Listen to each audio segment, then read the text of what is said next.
আসসালামু আলাইকুম। আজকের একটা ইউনিক একটা রেসিপি নিয়ে চলে আসলাম। এটা আমার আম্মু তখনই বানাতো যখন আমার খাবারে অরুচি হয়ে যেত। তো আজকে ভাবলাম অনেকদিন ধরে খাবার খাইতে পারছিলাম না, তাই এই রেসিপিটা করব। এখানে আমি লইট্টা শুটকি নিয়েছি। আপনারা যেকোনো শুটকি নিতে পারেন।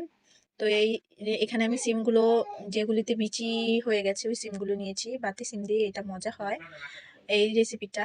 তো আমি সিমটা এখানে আনাম রেখেছি, জাস্ট শিরটা ফেলে দিয়েছি কেটে। দেখুন এভাবে ধুয়ে পরিষ্কার করে নিয়েছি। এখানে কাঁচামরিচ নিয়েছি, নিয়েছি রসুনের ফালি, আর নিয়েছি একটা টমেটো, আর নিয়েছি এখানে ধনেপাতা আর পেঁয়াজ কুচি। এখানে শুটকিটা বড় বড় করে কেটে নিয়েছি আমি। তো শুটকিটা এখন একটু টেলে নিব। চুলাতে একটা কড়াই বসিয়ে দিয়েছিলাম, তো এখন আমি এটা টেলে নিচ্ছি। শুটকিটা নেড়ে চেলে ভালোভাবে টেলে নিব। ওই যে আমার কিউটি এসে গেছে আমার সাথে কথা বলার জন্য। ভয়েস দেওয়ার সময় তার আসতেই হবে আমার কাছে। আর যদি দরজা বন্ধ করি দেখেছে তাহলে তো আরো আগে চলে আসবে। তো কথার মাঝে এখন আমি শুটকিতে পানি দিয়ে দিলাম, কিছুটা সময় টেলে নিয়েছি। পানি দেওয়াটার কারণ হচ্ছে এই শুটকির ভিতর থেকে ময়লাগুলি বের হয়ে যাবে, আর বালি থাকলে নিচে পড়ে যাবে। দেখুন কতটা ফেনা চলে এসেছে, ময়লাগুলো বের হয়ে গেছে। তো এখানে আমি আরেকটা চুলাতে কড়াইতে কিছুটা পানি ফুটিয়ে নিয়েছি। এখন সিমগুলো দিয়ে দিলাম। কিছুটা সময় নেড়ে চেড়ে নামিয়ে নেব। আমি সিদ্ধ করব না, জাস্ট কিছুটা সময় গরম পানিতে নিয়ে নেব নেড়ে চেড়ে। তো আমি শুটকিটাকে পরিষ্কার করে নিয়েছি এভাবে ফালি ফালি করে।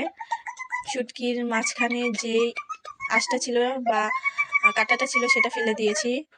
তো জিয়ামো এখানে আমি রসুনের ফালি, রসুনের কোয়া, পেঁয়াজ আর কাঁচামরিচ দিয়ে দিচ্ছি। জিয়ামো এটা আমি এখন শিল দিয়ে বেটে নিব, আপনারা চাইলে ব্লেন্ড করে নিতে পারেন। জি, তো আমি এখন এটা শিলে বেটে নিব, আপনারা চাইলে ব্লেন্ড করে নিতে পারেন। আমার সিমটা হয়ে গেছে, আমি এখন নামিয়ে পানি ঝরে নিব। দেখুন আমি এই পেস্টটা তৈরি করে নিয়েছি। তো চুলাতে একটা কড়াই বসিয়ে দিয়েছি, ভালোভাবে গরম করে নিয়েছি। এখানে আমি সিমটা দেখুন এই ধরনের করে নিয়েছি।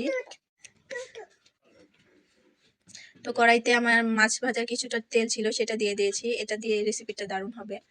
প্রথমেই তেলটা গরম হয়ে গেছে, এখন আমি টমেটোটা তেলে দিয়ে দিলাম। টমেটোটাকে আমি নেড়ে চেড়ে কিছুটা গলিয়ে নেব। এখন দিয়ে দিচ্ছি স্বাদ মতো লবণ।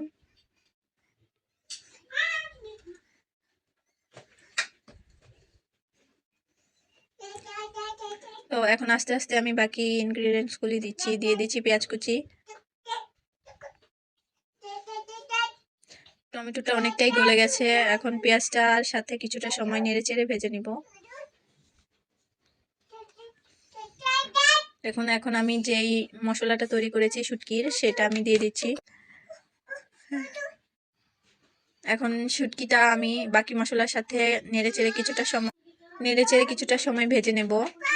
শুটকির কাঁচা গন্ধটা চলে যাওয়া পর্যন্ত ভেজে নেব। দেখুন শুটকির থেকে তেল ছেড়েছে, শুটকিটা ভালোভাবে ভাজা হয়ে গেছে। এখন আমি আদা রসুনের পেস্ট দিয়ে দিচ্ছি।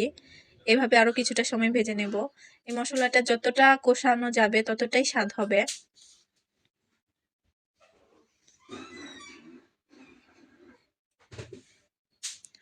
আমি কিছুটা আদা রসুনের পেস্ট দেওয়ার পরে আমি আরো কিছুটা সময় মশলাটা কষে নিয়েছি।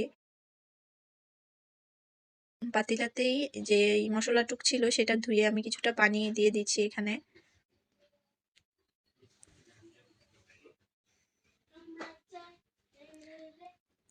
এখন আমি বাকি মশলাটা অ্যাড করছি। হলুদ গুঁড়ো দিয়ে দিচ্ছি পরিমাণ মতো, মরিচের গুঁড়ো দিয়ে দিচ্ছি স্বাদ মতো। এই রেসিপিটা আমি ঝাল ঝাল করে বানানো হয়, তাই এখানে মরিচের গুঁড়োটা আমি বেশি অ্যাড করছি। তো এখানে আমি 2 চা চামচ, এখানে দেখিয়েছি 2 চা চামচ, অবশ্য আমি এখানে 4 চা চামচ শুকনো মরিচ দিয়েছি। তো আমার মশলাটা অলরেডি কষানো হয়ে গেছে। এই রেসিপিটা দিয়ে ভাত খেতে গরম গরম জাস্ট ওয়াও লাগে, আপনারা একবার অবশ্যই ট্রাই করবেন। তো আমি এই সিমটা দিয়ে দিচ্ছি। আপনারা এই রেসিপিটা যে কোনো সবজি তরকারির সাথে জাস্ট একটা সিম উঠিয়ে মাখিয়ে খেয়ে দেখবেন, খুবই স্বাদ হয়, আপনার মুখের স্বাদটাই চেঞ্জ করে দিবে। তো আমি সিমটা ভালোভাবে কষিয়ে নিয়েছি, এখন আমি সামান্য পানি অ্যাড করে দিলাম।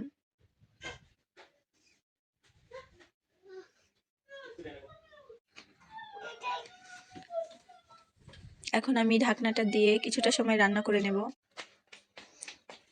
এখন ঢাকনাটা উঠিয়ে দেখে নেব। দেখুন আমার রান্নাটা একদম শেষ। রেসিপিটা থেকে তেল ছেড়ে গেছে। এখন আমি নামানোর আগে ধনেপাতা দিয়ে দিচ্ছি। আমার রেসিপিটা এখন বলে নিচ্ছি। রেসিপিটা ভালো লাগলে অবশ্যই আমার চ্যানেলটাকে লাইক, কমেন্ট করে দিবেন, সাবস্ক্রাইব করে দিবেন যারা নতুন দেখছেন, এবং বেল আইকনের নোটিফিকেশনটা অলে রেখে দিবেন যাতে যেকোনো রেসিপি সহজেই আপনারা পেয়ে যান। আপলোড দেওয়ার সাথে সাথে নোটিফিকেশন পেয়ে যান। তো আমি ধনেপাতা দিয়ে ঢেকে দিয়েছিলাম। ঢেকে দিয়ে কিছুটা সময় আবার রান্না করে নিয়েছি। আমার রেসিপিটা একদম তৈরি হয়ে গেছে। তো এই রেসিপিটা একবার রান্না করে আপনারা অনেকদিন ফ্রিজে রেখে খেতে পারবেন। আর এটা খুবই অসাধারণ, মুখের স্বাদ চেঞ্জ করার জন্য পারফেক্ট একটা রেসিপি। আপনারা অবশ্যই বাসায় একবার ট্রাই করবেন, তারপরে বলবেন। মনে রাখার মতো একটা রেসিপি। আমার রেসিপিটা ভালো লাগলে অবশ্যই আমার পাশে থাকবেন, অনেক অনেক ভালোবাসা দিবেন।